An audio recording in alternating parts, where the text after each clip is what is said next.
ഇല്ലേ? ദൈവത്തെ കുറിച്ചുള്ളതാകുന്ന ഒരു നോളജ്, ഒരു അറിവ്. നാം ദൈവത്തെ അറിഞ്ഞു, ദൈവം നമ്മെ അറിഞ്ഞു. പക്ഷെ ഇസ്രായേലിയർ ചെയ്തത് തന്നെ നമ്മൾ റിപ്പീറ്റ് ചെയ്യുക. അവരെന്താ ചെയ്തത്? 106-ാം സങ്കീർത്തനത്തിന്റെ 20-ാം വാക്യം വായിച്ച, തങ്ങളുടെ മഹത്വമായവനെ പുല്ല് തിന്നുന്ന കാളയോട് സദൃശ്യമാക്കി തീർത്തു. നോക്കണം, ദൈവത്തെ ആരാക്കുന്നു? ഈ അവസ്ഥയിലേക്ക് ദൈവത്തെ കാരിക്കേച്ചർ ചെയ്യുന്ന ഈ കാര്യങ്ങളൊന്നും ദൈവത്തിൽ നിന്നുള്ളവയല്ല. നമ്മൾ മനസ്സിലാക്കി. വിഗ്രഹാരാധന അത് നമ്മൾ വിട്ടോട്. ഇല്ലെങ്കിൽ എന്നാ സംഭവിക്കുന്നതെന്ന് അറിയാമോ? സംഭവിക്കുന്നത് എന്താണെന്നുള്ളത് ദൈവത്തിന്റെ വചനം വളരെ വ്യക്തതയോടെ പഠിപ്പിക്കുന്നു. 2 വാക്യങ്ങൾ നാം വളരെ ശ്രദ്ധയോടെ മനസ്സിലാക്കി. എബ്രായ ലേഖനത്തിൽ അതിന്റെ 6-4 പെട്ടെന്ന് വായിക്കാം. നോക്കിയാ അറിയാം, നമുക്ക് ആ ഭാഗം അറിയാം.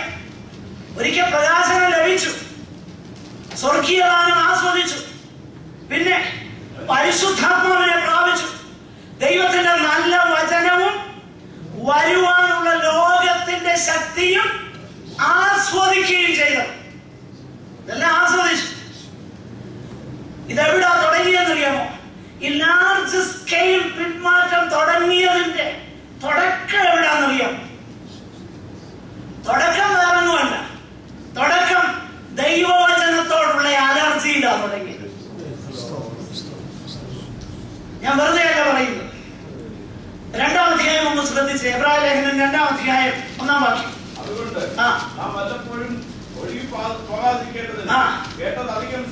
നോക്കിയാ, അപ്പൊ എവിടെയാ തുടങ്ങിയെന്നറിയാമോ? ഡ്രിഫ്റ്റിംഗ്. അത് തുടങ്ങി. കേട്ടത് അധികം ശ്രദ്ധയോടെ കരുതിക്കൊള്ളേണമായിരുന്നു. പക്ഷെ കരുതി അതല്ലായിരുന്നു ഇമ്പോർട്ടൻസ്. അങ്ങനെ ആയി കഴിഞ്ഞപ്പോ അടുത്ത സ്റ്റെപ്പിലേക്ക് പോകും. അടുത്ത സ്റ്റെപ്പ് എന്താണെന്നറിയാം? 5-ാം അധ്യായത്തിലുണ്ട്. 11-12 വാക്യങ്ങളൊക്കെ വായിച്ചു.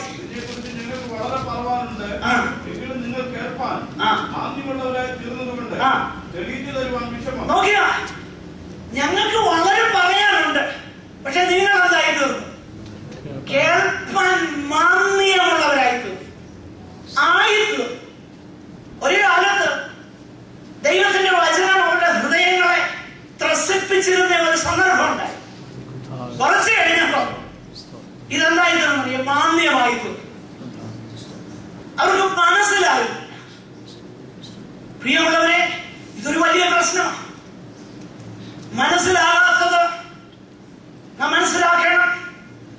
ദൈവത്തിന്റെ പരിശുദ്ധാത്മാവിന് നാം വിധേയപ്പെടാത്തത് കൊണ്ടാണ് മനസ്സിലാകാത്തത്. യേശു കർത്താവ് തന്റെ ശിഷ്യന്മാരുടെ കൂടെ ഇരുന്നപ്പോ അവരോട് പല കാര്യങ്ങളും പറയുമ്പോൾ അവർക്ക് വേറെ വല്ലതൊക്കെയാ തിരിയുന്നത്. പരീക്ഷന്മാരെ പുളിശമാവ് സൂക്ഷിച്ചോണോ എന്ന് പറയുമ്പോൾ തിരിയുന്നത് നമ്മൾ അപ്പത്തിന്റെ കൊട്ട എടുക്കാഞ്ഞതുകൊണ്ടെന്നാ തിരിയുന്നത്. അങ്ങനെയായിരുന്നു ആദ്യം. എന്നാൽ കർത്താവ് പറഞ്ഞു, എന്നാൽ അവൻ വരുമ്പോൾ ആര്? സത്യത്തിന്റെ കാര്യസ്ഥൻ. അവൻ വന്നു കഴിയുമ്പോൾ ഇതെല്ലാം ക്ലിയറാണ്. അവിടുന്ന് വന്നു കഴിഞ്ഞപ്പോ ശിഷ്യന്മാർക്ക് പിന്നെ ഒരു സംശയവും. അങ്ങനെയെങ്കിൽ ഇന്ന് ദൈവവചനം മനസ്സിലാകാത്തതിന്റെ പ്രശ്നം ദൈവത്തിന്റെ പരിശുദ്ധാത്മാവിന് ദൈവസഭ വിധേയപ്പെടാത്തതുകൊണ്ട്. ദൈവവചനത്തോടുള്ള അലർജിയുടെയും പ്രശ്നം ഇത് തന്നെ. വളരെ ശ്രദ്ധിക്കണം. അങ്ങനെ അടുത്ത സ്റ്റെപ്പിലേക്ക് അവർ പോയി. Large scale apostasy. അതാണ് നമ്മൾ വായിക്കുന്നത്. അവരത് പിന്മാറി പോകുന്നത്. അങ്ങനെ സംഭവിച്ചാൽ എന്ത് സംഭവിക്കുമെന്നറിയാം? അതിന്റെ 10-ാമത്തെ അധ്യായത്തിലേക്ക് വരുമ്പോൾ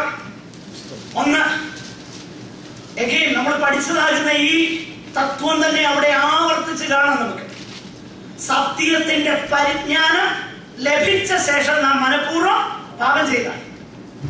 ഇവർക്കും ഉണ്ടായിരുന്നു ദൈവത്തെ കുറിച്ച് ഒരു അറിവ് അവർക്ക് കൊടുത്തു. പക്ഷെ അവരെന്ത് ചെയ്തില്ല? അതിനോട് റെസ്പോണ്ട് ചെയ്തില്ല. ഇവിടെ വിശ്വാസികളെ കുറിച്ച് പറയുക, അവരും എന്ത് ചെയ്തു? സത്യത്തെ rejected God's word and God's truth. അവിടെ എക്സ്പ്ലെയിൻ ചെയ്യണമെന്ന് എനിക്ക് ആഗ്രഹമുണ്ടെങ്കിൽ സമയമില്ല, ഞാൻ മുൻപോട്ട് പോകട്ടെ. ഒന്ന്, ദൈവത്തിന്റെ വചനം അവർക്ക് വേണം.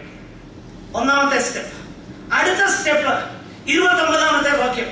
അവരെന്ത് ചെയ്യുന്നറിയാമോ? ദൈവപുത്രനെ എന്ത് ചെയ്യും? ചവിട്ടിക്കണം. Next step. നമ്മൾ പലരും സഭയിലുണ്ടാകും, ദശാംശം കൊടുക്കുന്നുണ്ടാകും. പക്ഷെങ്കിൽ നാം മനസ്സിലാക്കണം, ഒരിക്കലും പാപത്തിൽ അശുദ്ധിയിൽ തുടർന്നുകൊണ്ട് ഒരു ദൈവ പൈതലിനായിരിക്കാൻ കഴിയത്തില്ല. ഒന്നിൽ അവന്റെ മനസാക്ഷി മരവിച്ചു, ഈ അവസ്ഥയിലേക്ക് അവനെ പോകും. അങ്ങനെ പോയി കഴിഞ്ഞാൽ എന്തോ സംഭവിക്കുന്നറിയാം? അവൻ കൃപയുടെ ആത്മാവിനെ നിന്ദിക്കുന്നു. നോക്കണം, ആ ട്രയൂൺ ഗോഡിനെ റിജക്ട് ചെയ്യുക. ദൈവത്തിന്റെ വചനം റിജക്ട് ചെയ്യുന്നു, ദൈവത്തിന്റെ പുത്രനെ ചവിട്ടിക്കളയുന്നു, കൃപയുടെ ആത്മാവിനെ എന്ത് ചെയ്യുന്നു? നിന്ദിക്കുന്നു. അങ്ങനെ ചെയ്താൽ, ഡെലിബറേറ്റ് ആയിട്ട് നാം ചെയ്താൽ എന്തോ സംഭവിക്കുമെന്നറിയാമോ? കഠിനമേറിയ ശിക്ഷയ്ക്ക് പാത്രമാണ്. 31-ാം വാക്യം. ജീവനുള്ള ദൈവത്തിന്റെ കയ്യിൽ വീഴുന്നത് ഭയങ്കരം. മനസ്സിലാക്കുക, God gave them over. ആ ഒരു അറിവിന് റെസ്പോണ്ട് ചെയ്യാത്തവരോടുള്ള ദൈവനീതി അതാണെങ്കിൽ, ദൈവത്തെ അനുഭവിച്ചറിയുവാൻ വിളിക്കപ്പെട്ട നാം ദൈവവചനത്തിന് റെസ്പോണ്ട് ചെയ്യാതെ, അനുതാപമില്ലാതെ, മാനസാന്തരമില്ലാതെ, വേർപാടില്ലാതെ, വിശുദ്ധിയില്ലാതെ നാം മുൻപോട്ട് പോയാൽ സംഭവിക്കുന്നത് എന്തെന്നുള്ളത് നമ്മൾ മനസ്സിലാക്കണം. വിഗ്രഹാരാധികളായി നാം തീരരുത്. നാം വിഗ്രഹാരാധനയെ വിട്ടോളണം. സ്തോത്രം. എന്റെ പ്രിയരെ, നമ്മുടെ ഹൃദയങ്ങളെ ദൈവസന്നിധാനത്തിൽ നമുക്ക് സമർപ്പിക്കാം. കർത്താവിന്റെ പരിശുദ്ധാത്മാവ് നമ്മോട് സംസാരിച്ചുവെങ്കിൽ ഒരു നിമിഷം നമുക്ക് നമ്മെ തന്നെ ഏൽപ്പിച്ചു കൊടുക്കാം. എന്റെ പൊന്നു കർത്താവേ, ഹല്ലേലൂയ, നീ മാത്രം ഞങ്ങൾക്ക് മതി. നിന്റെ സാന്നിധ്യമാണ് ഞങ്ങൾക്ക് വേണ്ടത്. ഹല്ലേലൂയ, നീ ഒഴികെ ഞങ്ങൾക്ക് ഈ ഭൂമിയിൽ ഒരു നന്മയും. സ്തോത്രം. സ്വർഗത്തിൽ ഞങ്ങൾക്ക് ആരുള്ളൂ? എന്നാൽ അത് മാത്രമല്ല, ഭൂമിയിലും നിന്നെ അല്ലാതെ ഞങ്ങളൊന്നും ആഗ്രഹിക്കുന്നു.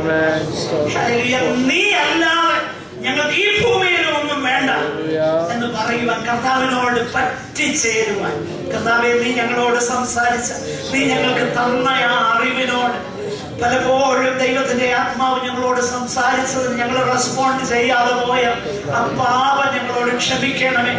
ഹല്ലേലൂയ. കർത്താവേ, നിന്റെ വചനത്തിന്റെ മുൻപാകെ ഞങ്ങളെ തന്നെ സമർപ്പിക്കുന്നു എന്ന് നമുക്ക് പറയാം. നമുക്ക് വീണ്ടും പ്രാർത്ഥിക്കാം. സഹോദരന്മാരൊരാൾക്ക് ദയവായി പ്രാർത്ഥിച്ച് അവസാനിപ്പിക്കാം. Glory to God. Thank you, Jesus. Glory.